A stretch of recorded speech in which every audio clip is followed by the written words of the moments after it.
Hey, what is up guys? So, as many of you know, Gears of War 4 recently came out, which is an awesome game by the way, but here's the thing. It's got this problem, and by no means is this a recent problem either. No, this has been going on for a very long time. It just hasn't been until recently where I'm really starting to see it make its way into a lot of the games I tend to play, and these are games that I feel really need to stay away from a system like this. Of course, this problem that I'm talking about that's been ruining a part of gaming for me is both these microtransactions and this idea of random loot or gear packs. And I know everyone has their own opinion on these things, and this is just mine, but over time I've really come to hate this form of earning gear, or in the case of Gears of War, weapon skins and any form of cosmetic items really.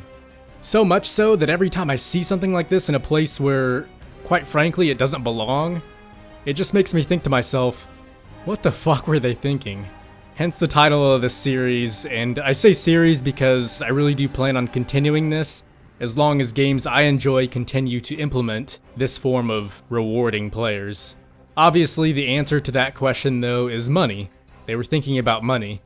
At this point, I won't go pointing fingers either because I don't entirely know if this decision was made by the coalition or if it was more so something that Microsoft made them do. And very quickly, let me just say that microtransactions are not entirely bad. I'll be the first to admit that they no doubt have a time and place, but this is not it. For one, Gears of War 4 is a full-priced game at $60. Another quick example is Halo 5, which is also a full-price game with basically the same system of random gear packs that you either pay real money for or grind to get. By the way, this idea of grinding isn't new either. It's just that before you at least had an idea of what you would get. In most cases, it was armor that you would save up credits for, or even gear that was only unlocked through completing certain challenges, whether that be through the campaign or multiplayer.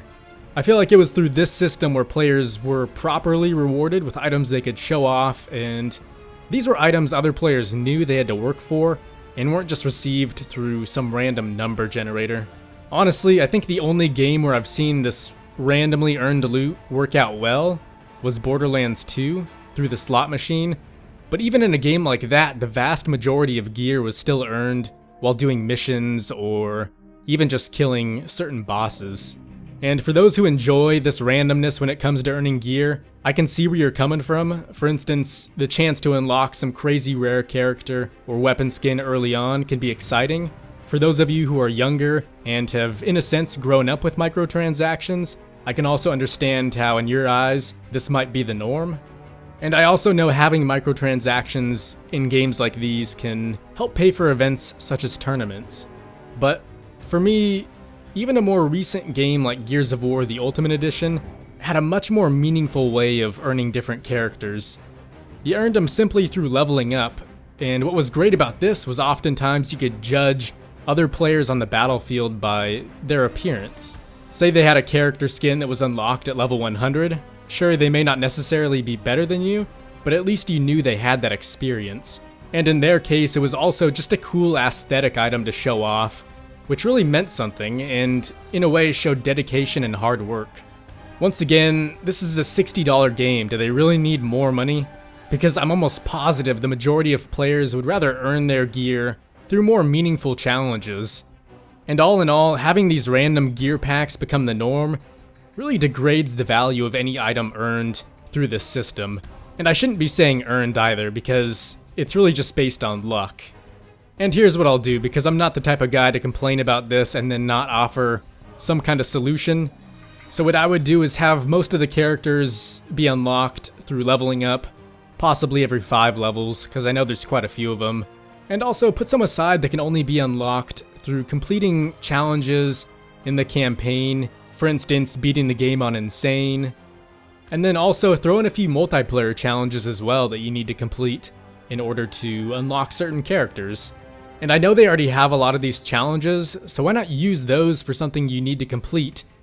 Doing so would add so much more value to the items, and I think people would get a better sense of accomplishment for actually earning them. And here's a great example for those who have played Halo 3. You may remember the Vidmaster challenges. Some of them were near impossible, but if you completed all of them, you could get the recon armor. And that's what made that armor so special and so sought after. It was because it was actually challenging to get.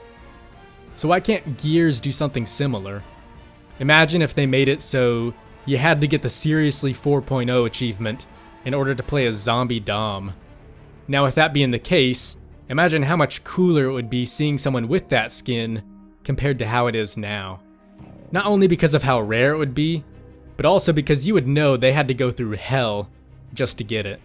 All that being said, guys, I think that's going to wrap it up for today, so let me know whether you agree or disagree and why, or feel free to give any other suggestions in terms of a better solution for this new way of getting gear. But anyways, guys, thanks for watching. Hopefully you did enjoy the video, and come on, Gears of War, what the fuck were you thinking?